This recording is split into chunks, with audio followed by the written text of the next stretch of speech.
করেছে না? মদ কেনার টাকাটা দিয়ে দাও ওকে।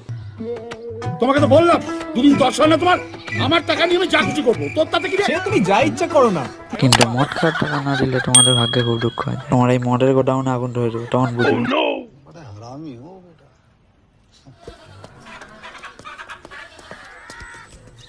কি হলো?